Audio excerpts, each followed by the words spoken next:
1993년 전현직 축구 선수들이 모여 유소년 축구 지원과 봉사활동을 위한 작은 모임을 만들었습니다. 얼핏 보기에는 순수한 의도로 시작된 이 모임이 어떻게 한국 축구계를 좌우하는 거대한 비밀 조직으로 변모했을까요? 그 중심에는 홍명보라는 인물이 있었습니다. 홍명보를 초대 회장으로 하여 시작된 이 모임은 열하나회라는 이름으로 불렸습니다. 처음에는 11명의 스타 플레이어로 구성되었지만 시간이 지나면서 그 성격이 크게 변질되기 시작했죠. 좋은 의도로 시작된 모임이 어떻게 한국 축구의 발전을 가로막는 장애물이 되었을까요? 열하나회의 가장 큰 문제점은 그들의 배타성이었습니다. 새로운 회원을 받아들이는 과정이 극도로 까다로웠고 주로 고려대 출신 선수들로 구성되어 있었죠. 이는 다른 배경을 가진 뛰어난 선수들이 대표팀에 발탁되는 것을 어렵게 만들었습니다. 실력보다는 인맥이 중요해지는 왜곡된 구조가 형성된 것입니다. 열하나회의 존재가 처음으로 세상에 드러난 것은 1995년 코리아컵 준결승전에서의 사건 때문이었습니다. 당시 홍명보를 비롯한 몇몇 선수들이 경기 전날 술을 마신 사실이 알려져 큰 파문을 일으켰죠. 이 사건은 열하나회의 존재를 세상에 알리는 계기가 되었지만 동시에 그들의 권력이 얼마나 강한지도 보여주었습니다. 이후 열하나회는 점점 더 큰 영향력을 행사하기 시작했습니다.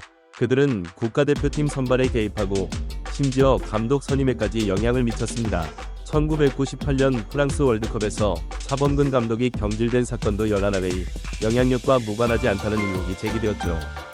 하지만 모든 선수들이 이런 상황에 순응한 것은 아니었습니다. 유상철이라는 선수가 있었죠. 건국대 출신으로 열하나회와는 무관했던 그는 오직 실력으로 인정받아 대표팀에 발탁된 선수였습니다. 유상철은 열하나회의 폐단을 지적하고 실력 위주의 축구를 주장하며 끊임없이 그들과 싸웠습니다. 2002년 월드컵에서 히딩크 감독이 이끄는 한국 대표팀이 4강 신화를 이루면서 한국 축구계에도 변화의 바람이 불기 시작했습니다.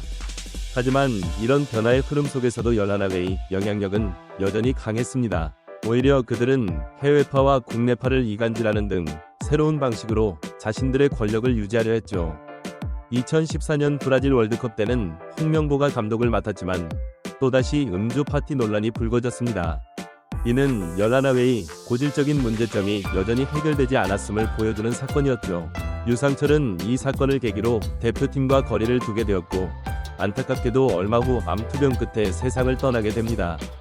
열하나회의 존재는 한국 축구의 발전을 가로막는 큰 장애물이었습니다.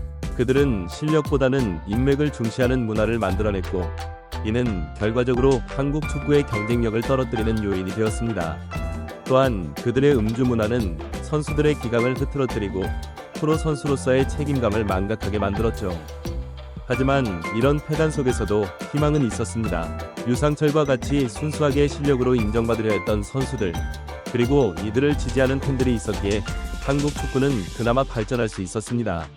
2002년 월드컵 4강 신화도 이런 노력들이 만들어낸 결과물이라고 볼 수 있겠죠. 현재 홍명보가 다시 감독으로 복귀했다는 소식이 들려옵니다. 과연 그가 과거의 잘못을 반성하고 새로운 모습을 보여줄 수 있을까요? 아니면 여전히 과거의 관행에 얽매여 있을까요? 이는 앞으로 지켜봐야 할 부분입니다. 한국 축구의 발전을 위해서는 열하나회와 같은 비밀 조직의 폐단을 완전히 뿌리 뽑아야 합니다. 실력 중심의 선수 선발, 투명한 의사결정 과정, 그리고 건전한 축구 문화의 정착이 필요합니다. 이를 위해서는 축구계 내부의 노력뿐만 아니라 팬들의 관심과 감시도 중요합니다. 우리는 이제 과거의 잘못된 관행에서 벗어나 진정한 의미의 축구 강국으로 거듭나야 합니다. 그것이 유상철과 같은 선수들이 그토록 바라던 한국 축구의 모습일 것입니다. 그들의 꿈과 열정을 기억하며 우리 모두가 한국 축구의 밝은 미래를 위해 노력해야 할 때입니다. 이 이야기는 단순히 축구계의 문제만이 아닙니다. 우리 사회 전반에 만연한 파벌주의와 권력의 남용에 대한 경각심을 일깨우는 사례이기도 합니다. 우리는 이를 통해 어떤 조직이든 투명성과 공정성이 얼마나 중요한지 다시 한번 깨닫게 됩니다. 앞으로 한국 축구가 어떤 방향으로 나아갈지, 그리고 우리 사회가 이런 문제들을 어떻게 극복해 나갈지 지켜보는 것도 흥미로울 것 같습니다. 여러분은 어떻게 생각하시나요? 한국 축구의 미래, 그리고 우리 사회의 발전을 위해 우리 각자가 할 수 있는 역할은 무엇일까요? 함께 고민해보면 좋겠습니다. 열하나회의 이야기는 우리에게 많은 교훈을 줍니다. 특히 권력의 남용과 비밀 조직의 위험성에 대해 생각해보게 합니다. 이런 문제는 비단 축구계에만 국한된 것이 아니라 우리 사회 전반에 걸쳐 나타나는 현상이기도 합니다. 한국 축구의 발전을 위해서는 단순히 연합회와 같은 조직을 해체하는 것만으로는 부족합니다. 더 근본적인 변화가 필요합니다. 예를 들어 축구 행정의 투명성을 높이고 실력 위주의 선수 선발 시스템을 확립하며 지도자들의 전문성을 높이는 등의 노력이 필요합니다. 또한 유소년 축구 육성 시스템의 개선도 중요합니다.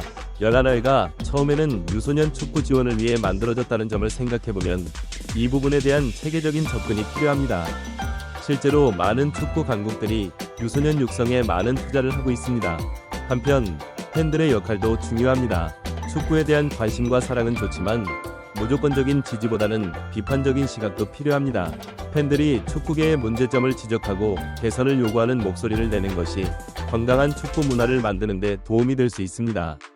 연합회 사건은 또한 우리에게 리더십의 중요성을 일깨워줍니다. 홍명보와 같은 인물이 어떻게 그런 조직을 이끌게 되었는지, 그리고 그 과정에서 어떤 문제가 있었는지 살펴보는 것은 중요합니다. 좋은 리더는 단순히 실력이 뛰어난 것만으로는 부족합니다.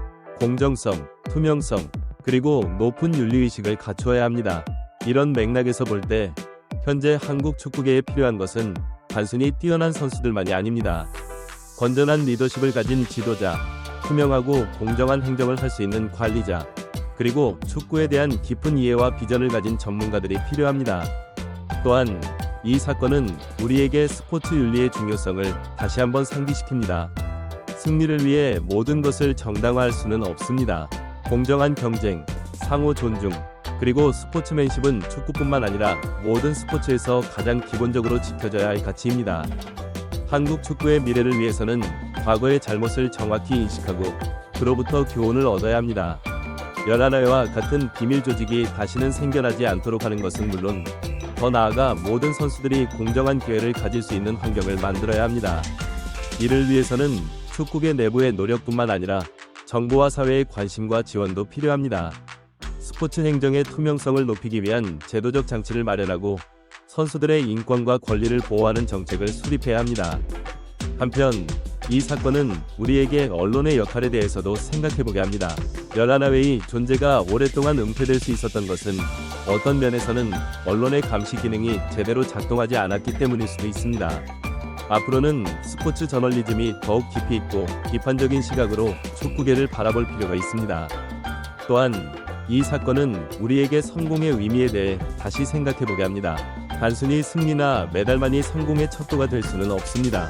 공정하고 정정당당하게 경쟁하는 과정, 그리고 그 과정에서 얻는 성장과 발전이 진정한 성공이 아닐까요? 마지막으로 이 사건은 우리에게 용기의 중요성을 일깨워줍니다. 유상철과 같이 부당한 관행에 맞서 싸운 선수들의 용기가 없었다면 연합회의 문제점은 더 오랫동안 은폐되었을 것입니다. 앞으로도 축구계, 나아가 우리 사회 전반에 걸쳐 부당한 일에 맞서 싸울 수 있는 용기 있는 사람들이 필요합니다. 한국 축구는 이제 새로운 전환점에 서 있습니다. 과거의 잘못된 관행을 완전히 청산하고 공정하고 투명한 새로운 축구 문화를 만들어 나가야 할 때입니다. 이는 단순히 축구계만의 과제가 아닙니다. 우리 사회 전체가 함께 고민하고 노력해야 할 과제입니다. 우리 모두가 한국 축구의 발전을 위해, 그리고 더 나아가 우리 사회의 발전을 위해 각자의 위치에서 할 수 있는 일을 찾아 실천한다면 분명 더 밝은 미래를 만들어갈 수 있을 것입니다. 연합회 사건을 통해 우리가 얻은 교훈을 바탕으로 더 나은 미래를 향해 함께 나아가길 희망합니다.